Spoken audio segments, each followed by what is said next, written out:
So just so you kind of know what's going on, at this point, we've got just a little bit over 5 weeks left of school.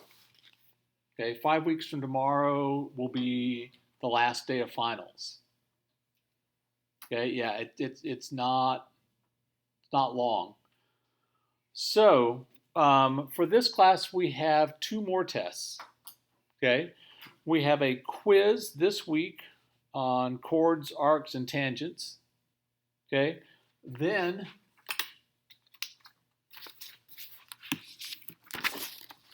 the next week we'll have a quiz on Monday and a test on Thursday. The week after that, we'll have a quiz on Thursday and then a test the following Tuesday. So it's all on my calendar. Your calendar is available to you on Google Classroom whenever you want to look at it, but it's all there. So are we learning another unit after this? Yes. It'll also be on circles partially, but then it's also partially an algebra review. I'm a big fan of algebra. So how are you at graphing lines? Y equals mx supposed to be squared. There's no squared in. My bad. Y equals mx supposed to be. I was thinking. And then maybe a little point slope as well. And then multiplying polynomials and factoring. I remember that. That's all gone. No, that's not. Oh, that's partly why I'm going to remind you of it. X minus 3. All right. But today, we're still in the early part of circles. Today we're going to be talking about arcs and chords. A central angle in a circle is very much like a central angle in a regular polygon. It's an angle whose vertex is in the center. Wow. Yeah, you're like, I wonder how they came up with the name for that. The central angle. Its vertex is at the center. Now, an arc, on the other hand, is an unbroken part of a circle. By unbroken, I mean it's not multiple pieces. But basically the way I think about it is like this. If this was made out of a piece of circular wire and I cut it at A and I cut it at C, I'd have an arc on this side and I'd have another arc on that side. Okay? Those curved pieces are called arcs. Now, there are three types of arcs, and they're all based on how much bend they have to them. Sometimes people say it depends on how big they are. I'm like, well, what if you had an enormous circle? Does that change what kind of arc it is? No. It's about how much bend it has to it or how much of the circle it makes up. So a minor arc is an arc whose points are on or in the interior of a central angle, which really doesn't tell you what you want to know. Its measure is equal to the measure of the central angle. So the measure of arc AC is equal to the measure of angle ABC. A minor arc, you might want to write a note for this, a minor arc is always less than half the circle. A minor arc is always less than half of the circle. That's why it's called minor.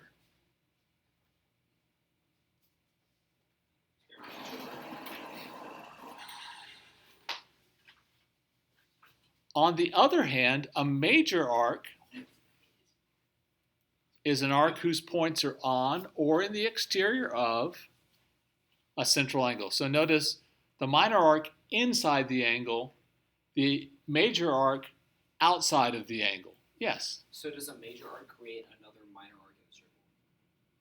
Yeah, if you have a major arc, then the rest of the circle is a minor arc. Just like if you have a minor arc, the rest of the circle is a major arc. Okay? So, and we're going to talk about this, but what does that mean in terms of the measures of those? Major arc plus minor arc equals 360 degrees. Exactly. Major arc plus a minor arc is always 360. Okay? So the measure of a major arc is 360 minus the measure of the central angle.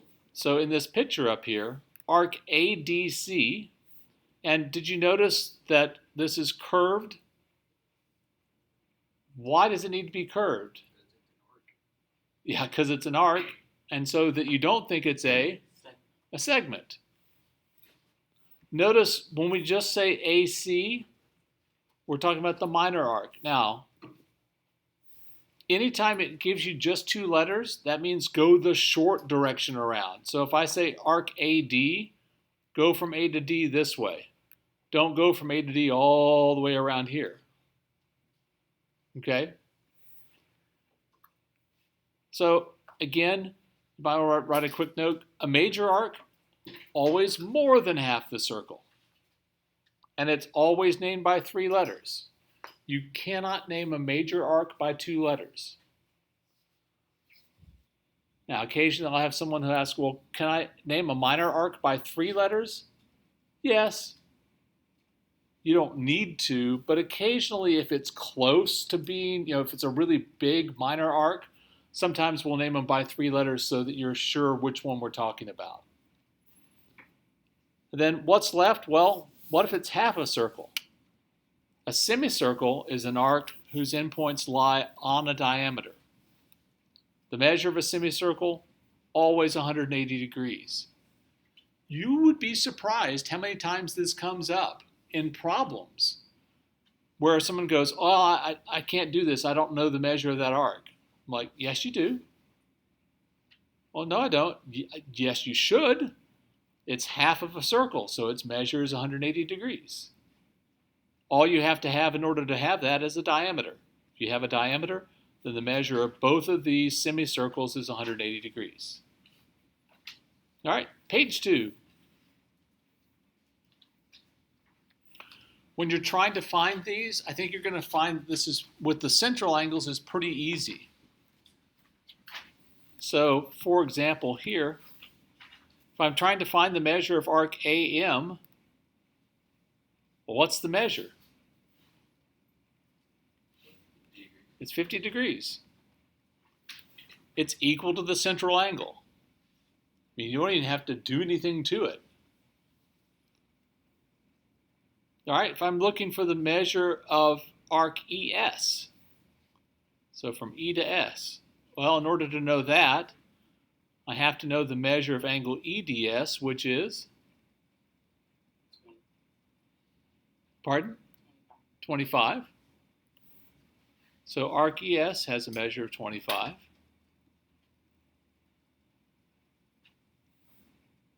The measure of arc ME, well, I need to know the measure of angle MDE. So far, I know that this part is 75. So that leaves, sorry.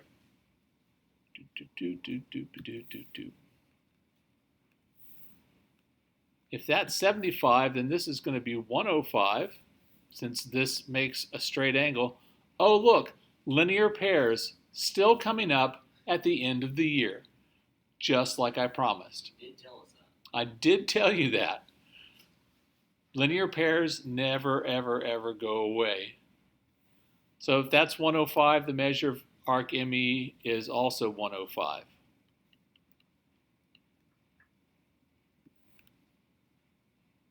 I could have also done that from the fact that the measure of this arc is 50 and this one is 25. And what's the measure of arc JME?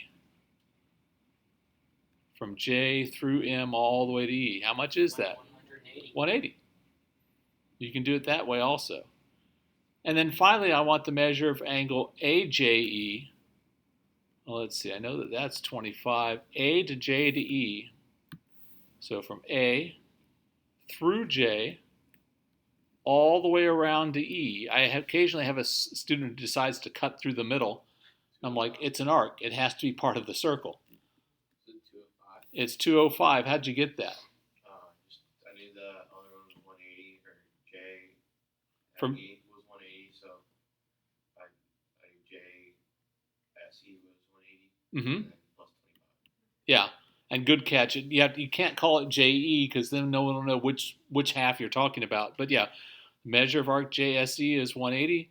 This part's 25. Add them together, and that's 205. Perfect. Well done.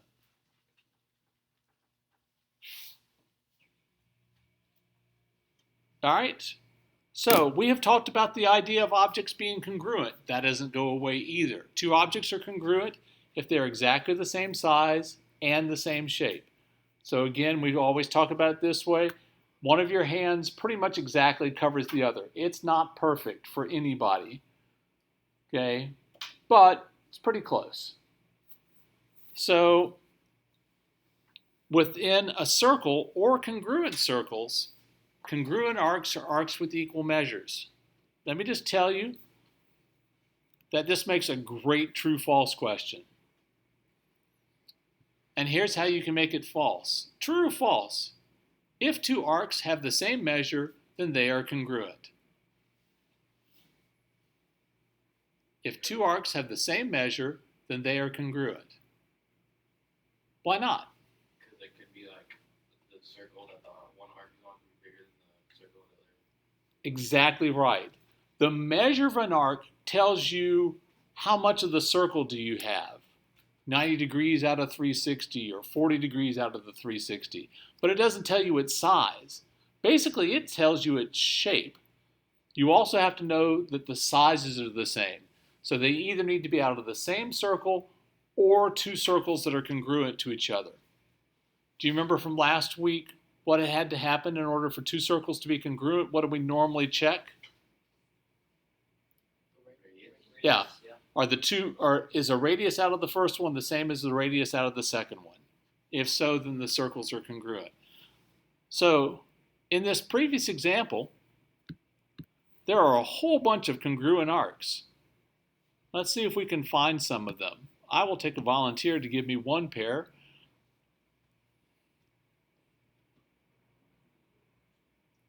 In the previous circle? In this circle, yeah. Oh.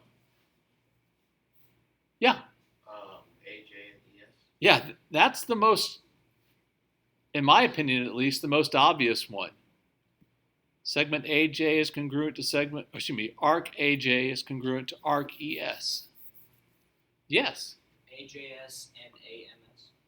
AJS and AMS. Oh yeah. What kind of arcs are those? Semicircle.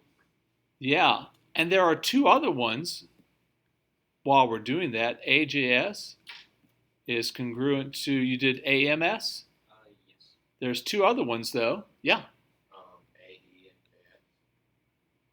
Oh no, I'm sorry. Two other ones that are congruent to these two. JSE and EMJ. Or EMJ. So JSE, and what was the other one? EMJ. EMJ, yep. It's sort of hard to name. Like to actually you can name it so many different things. It's kind of hard to figure out. Yeah. All right.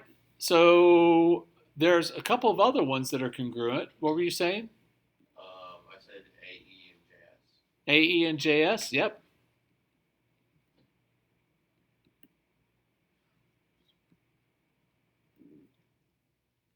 There's probably several more that we could name, but I think that's enough. You get the idea. When they're in the same circle, it's really easy. They just need to have the same measure. If it's in two different circles, you got to check, are they the same measure and are they the same size? The circles have to be the same size.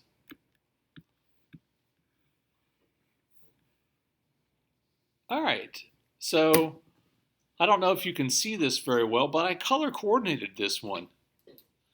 So in a circle or in two congruent circles, if you have congruent arcs, you're going to have congruent chords and you're going to have congruent central angles. And you can start with any of them. If you know that you have congruent central angles, you're going to have congruent chords and you're going to have congruent arcs. If you start with congruent chords, you're going to have congruent central angles and congruent arcs. Obviously, on your paper, it's not quite so color coordinated. So it doesn't matter which one you start with, and that's why this is this double arrow. It goes in either direction. Okay? Knowing any one of those things allows you to know the other two. So, for example, on this one, they tell us that segment RS is congruent to segment TU. Those are what kind of segments? Chords. Chords. Since they're congruent, their arcs will be congruent as well.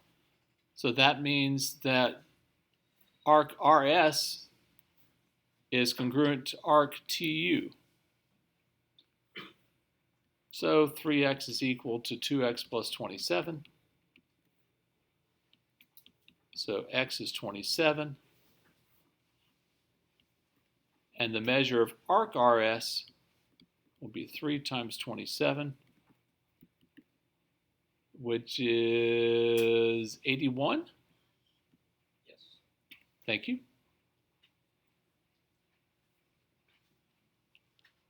Which should mean that you don't need to do this, but if it's drawn to scale, then this should be just a little under a right angle.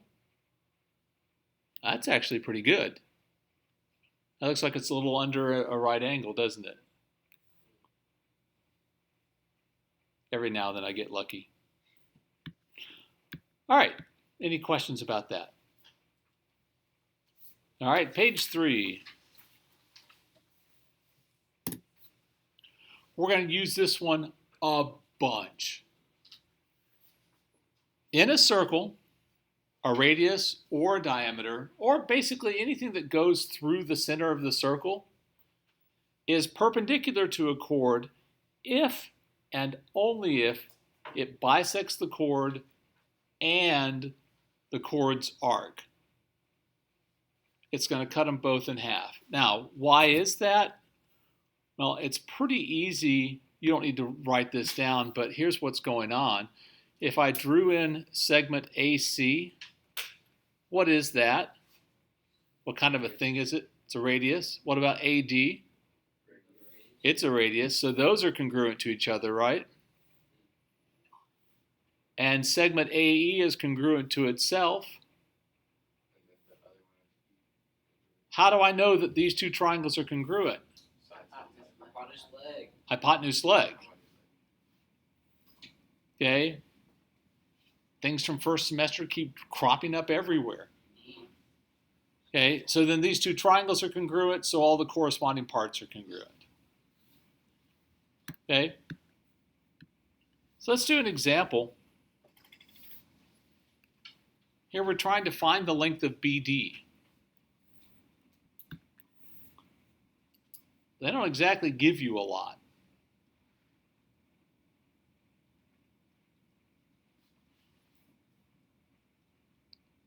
Remember that one of our sort of themes this semester is don't have a right triangle? Make one. All right, I'm going to make a right triangle then. Pardon? That should be our slogan. Our slogan, if you don't have a right triangle, make one.